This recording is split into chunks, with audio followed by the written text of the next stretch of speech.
What if the most ancient fear of an entire continent isn't a monster, but a memory that was never given a name?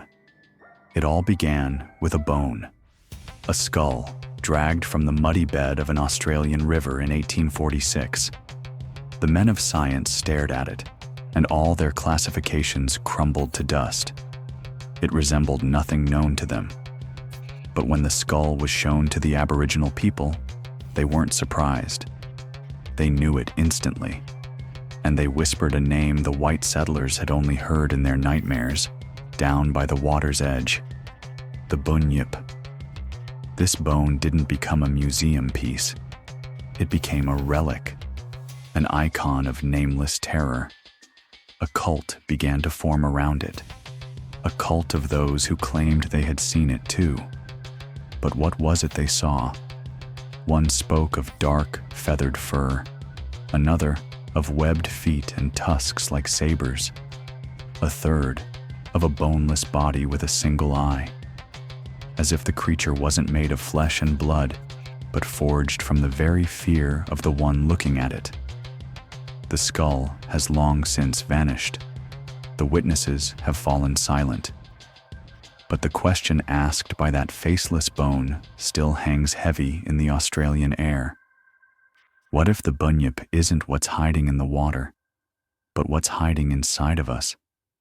When it comes to the Bunyip, the most compelling piece of physical evidence that ever fell into researchers' hands appears to be a skull, a mysterious skull.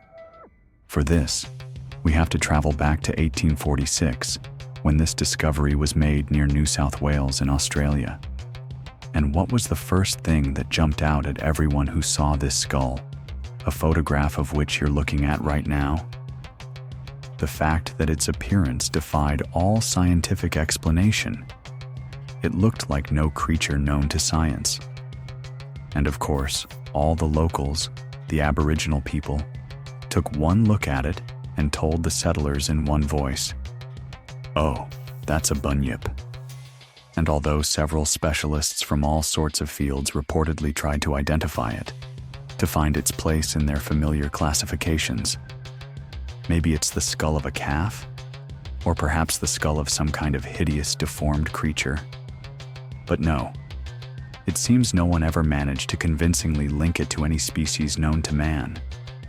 At the same time, the skull appears to have spawned its own cult, a fan club of sorts, because a veritable pilgrimage began.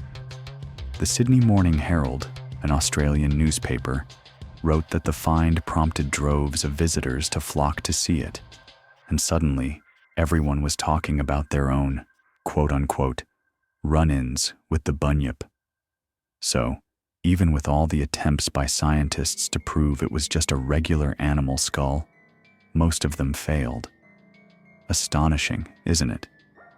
This is the closest thing to proof we have, though it's worth noting that other opinions later emerged. Some claimed it was, after all, the skull of a horse or a calf suffering from some strange developmental anomaly. But others argued back, insisting that yes, this was it, the genuine skull of the one and only Bunyip. Now, look at another of its forms, another depiction of this cryptid. You'll notice that this one seems to have webbed feet and jaws like the tusks of a saber-toothed tiger, but otherwise, it retains its characteristic feature, the thick fur covering its entire body. So, looking at this creature, this is just one more interpretation. And here's another image, and this is probably the strangest appearance you could possibly imagine. You can see this creature has something. What the hell is that? This is why I call it a what the hell kind of creature. It looks like it has just one eye, a huge gaping mouth, and legs. But what kind of legs are those? They look like they have no bones, no skeleton, more like some kind of appendages, and the skin itself, though covered in fur, looks much smoother. And again, I have to repeat, all these images come from eyewitness accounts, from how they describe their own encounters with the Bunyip.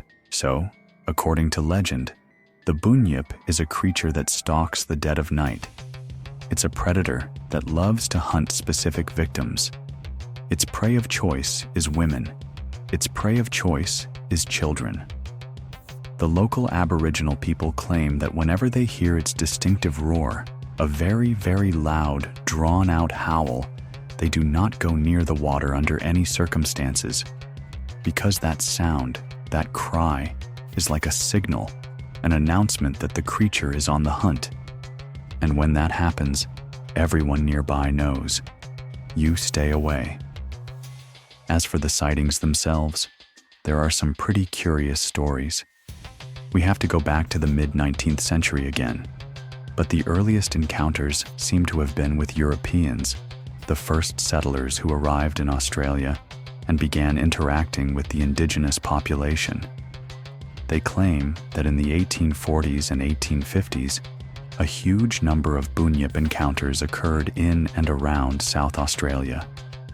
And the deeper the settlers pushed their territories, let's say, their settlements and towns, the deeper they moved into the outback, the more the sightings piled up.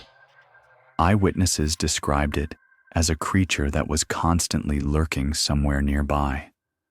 One such sighting claimed the creature was just basking in the sun, not far from where the settlers had set up camp. It was sunbathing, but when a group of men apparently approached it, the creature vanished into thin air.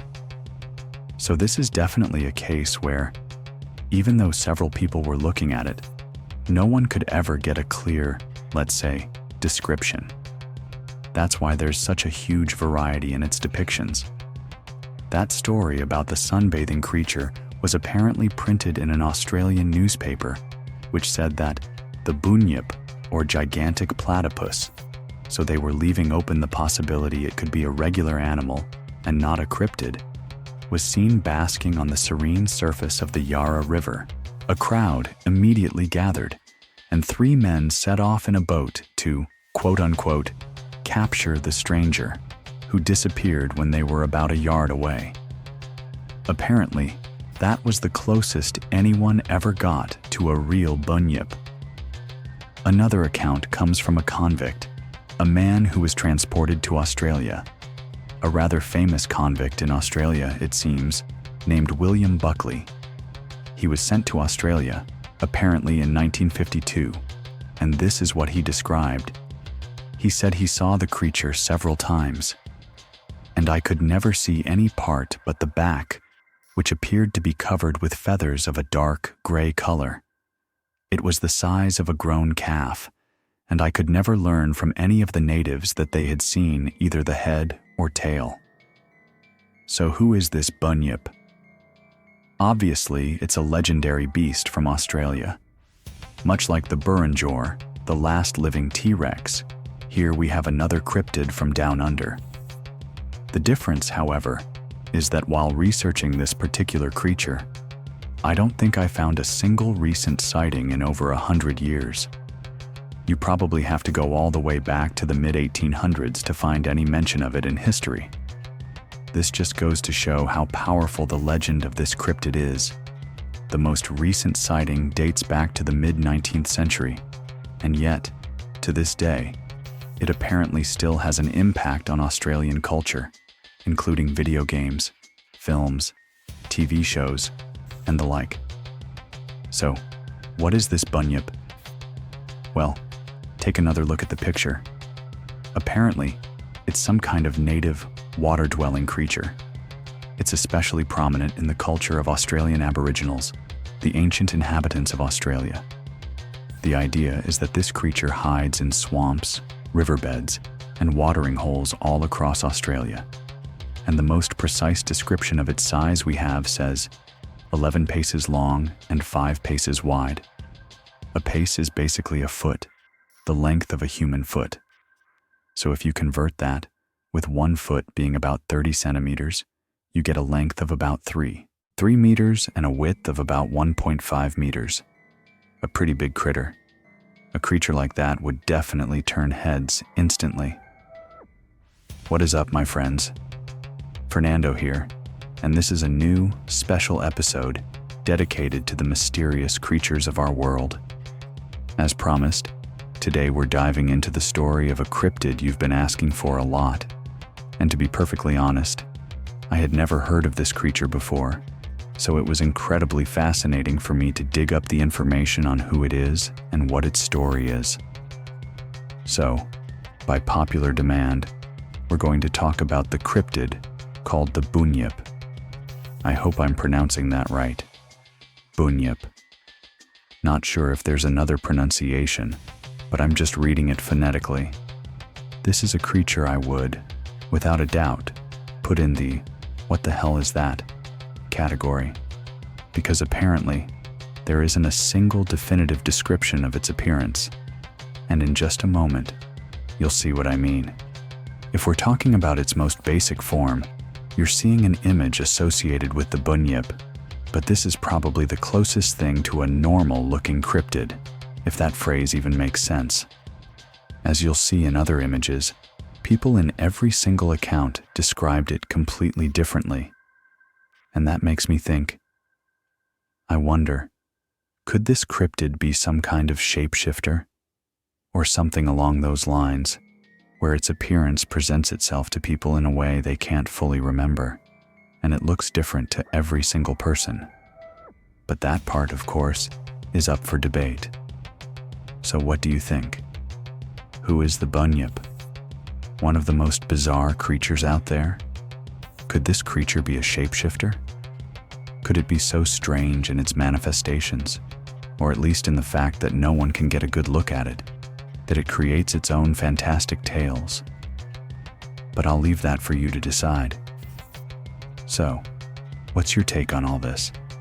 I've got to say, this is hands down one of the most out there creatures I've ever come across. From what I can gather, nobody has ever actually claimed that a run-in with a Bunyip was dangerous.